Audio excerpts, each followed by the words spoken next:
தமிழ் மக்களுக்கும் என்னுடைய வணக்கம். இன்றைக்கி நம்ம கேரளா சமையல் கொஞ்சம் வித்தியாசமாக இருக்கிற ஒரு ஸ்நாக்கோட ரெசிபி தான் பார்க்க போகிறது. நார்த் மலபார் ஸ்பெஷலாக இருக்கிற பீடி முறுக்கு. பார்க்குறதுக்கு கொஞ்சம் பீடி மாதிரி இருக்கும், அதனால தான் இதுக்கு அந்த மாதிரி ஒரு பேர் வந்திருக்கு. அரிசி மாவில் தான் நம்ம இது செஞ்செடுக்கிறது. எப்படி பண்ணலான்னு பார்த்துட்டு வரலாம். 2 கப் அளவுக்கு பச்சை அரிசி நல்லா கழுகி 4 மணி நேரம் ஊற வச்சுக்கோங்க. கரெக்டாக 4 மணி நேரம் போதும், ரொம்ப நேரம் ஊற வேண்டிய அவசியம் இல்லை.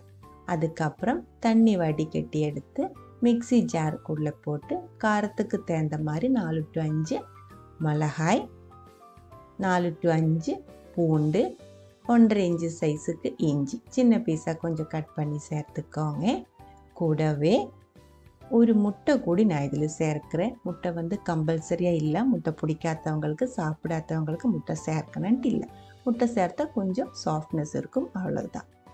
1.5 டீஸ்பூன் அளவுக்கு உப்பு, 1/2 டீஸ்பூன் அளவுக்கு மஞ்சத்தூள் கூடி சேர்த்து 3/4 கப் அளவுக்கு தண்ணி ஊற்றி நல்லா ஃபைன் பேஸ்ட்டை அரைச்செடுக்கணும். தண்ணியோட அளவு கொஞ்சம் கம்மியாக இருந்தாலும் கொஞ்சம் அதிகமாக இருந்தாலும் ஒன்றும் பரவாயில்ல. நம்ம இது சூடு பண்ணி நல்லா திக்காக இருக்கிற மாவாக மாற்ற போகிறேன். அதனால் அதுக்கு தகுந்த மாதிரி நீங்கள் தண்ணி ஊற்றி அரைச்சிக்கோங்க. நல்லா ஃபைன் பேஸ்ட்டை அரைச்சி எடுத்ததுக்கப்புறம் லோ ஃப்ளேமில் இது வந்துட்டு சூடு பண்ணி நல்லா திக்காக இருக்கிற ஒரு மாவாக மாற்றணும். நான் இந்த ஒரு கன்சிஸ்டன்சியில் தான் அரைச்சி எடுத்துருக்கு. இந்த டைமில் நீங்கள் உப்பு செக் பண்ணிக்கோங்க. உப்பு கம்மியாக இருந்தால் சேர்த்துக்கலாம். மீடியம் லோ ஃப்ளேமில் முதல்ல இதே மாதிரி கைவிடாமல் கிளறி விட்டுட்டே இருக்கும்போது திக்காக வர ஆரம்பிச்சிடும். நான் ஒரு நான்ஸ்டிக் பாத்திரம் தான் எடுத்துருக்கு. நான்ஸ்டிக் பாத்திரத்தில் செய்யும்போது இன்னும் கொஞ்சம் ஈஸியாக செஞ்செடுக்க முடியும், அடி பிடிக்காமல். இதே மாதிரி திக்காக வரும்போது 2 டேபிள் ஸ்பூன் அளவுக்கு எண்ணெய் கூடி நான் இதில் சேர்த்துருக்கு. எந்த ஆயில் வேணாலும் எடுத்துக்கலாம். நான் இப்போ தேங்காய் எண்ணெய் தான் ஊற்றி இருக்கு. திக்காய் வரும்போது லோ ஃப்ளேமில் வச்சுக்கோங்க. அதுக்கப்புறம் இந்த மாதிரி நல்லா கட்டியாக செஞ்சு எடுத்துக்கோங்க. சப்பாத்தி மாவிலிருந்து கொஞ்சம் கட்டியாக தான் இருக்கணும், ரொம்ப லூஸாகி போகக்கூடாது. அதுக்கப்புறம் தீ ஆஃப் பண்ணி மூடி வச்சுக்கோங்க. பாதி ஆறட்டும். கை பிடிக்கிற அளவுக்கு பாதி சூடில் தான் இருக்குது. இப்போது இதுக்குள்ளே பொடியாக நறுக்கின கருவேப்பிலை 2 டேபிள் ஸ்பூன் அளவுக்கு சேர்த்துருக்கு. 2 to 3 டீஸ்பூன் வரைக்கும் காரமாக இருக்கிற வரமிளகாய் இடித்தது சேர்த்துருக்கு. 2 டீஸ்பூன் அளவுக்கு எள்ளு, கூடவே 3/4 டீஸ்பூன்லேருந்து 1 டீஸ்பூன் வரைக்கும் சீரகம் சேர்த்துக்கலாம். கரிஞ்சீரகம் கூடி சேர்த்துருக்கு 1 டீஸ்பூன் அளவுக்கு.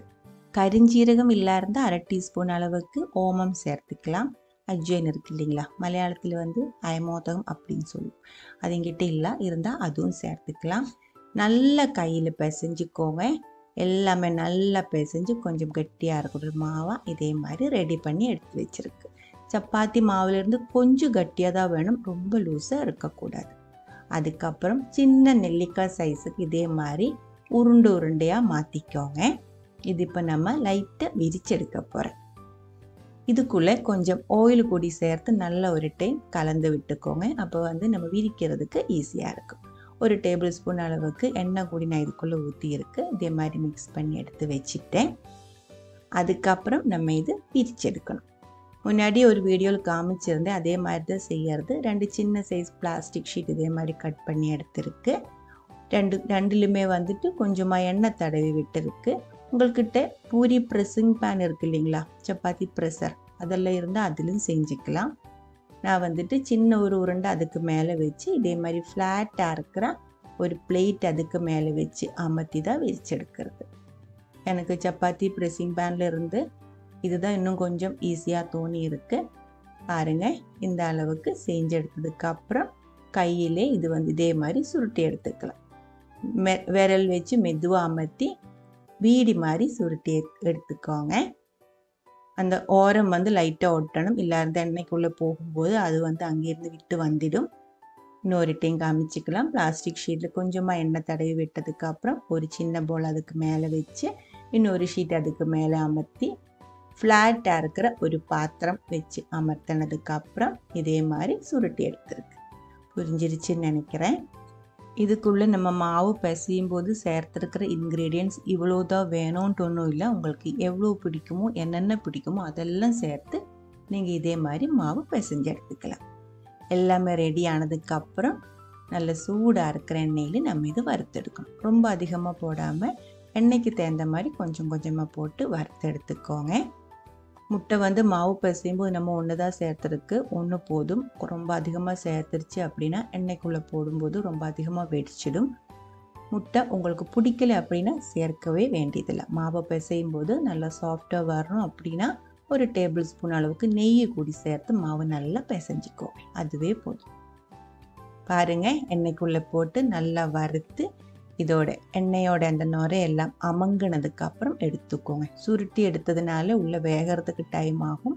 அதுக்கு தகுந்த மாதிரி தீ அட்ஜஸ்ட் பண்ணி இது வந்து வேக வச்சு எடுத்துக்கோங்க. நல்லா கிறிஸ்பியானதுக்கப்புறம் டார்க் ப்ரௌன் கலர் வரும்போது எடுத்துக்கலாம்.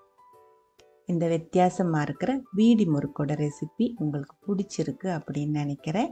பிடிச்சிருந்தா கண்டிப்பாக ட்ரை பண்ணி பாருங்கள். அதுக்கப்புறம் உங்களோட கமெண்ட்ஸ் எல்லாம் சொல்லிடுங்க. இந்த சமையல் பிடிக்கிற ஃப்ரெண்ட்ஸுக்கு மறக்காமல் ஷேர் பண்ணி விட்டுக்கோங்க. நீங்கள் இது வரைக்கும் நம்ம சேனலுக்கு கொடுத்துட்ருக்கிற சப்போர்ட்டுக்கு ரொம்ப ரொம்ப நன்றி. உடனே பார்க்கலாம் இன்னொரு ரெசிபியோட. அது வரைக்கும் வணக்கம்.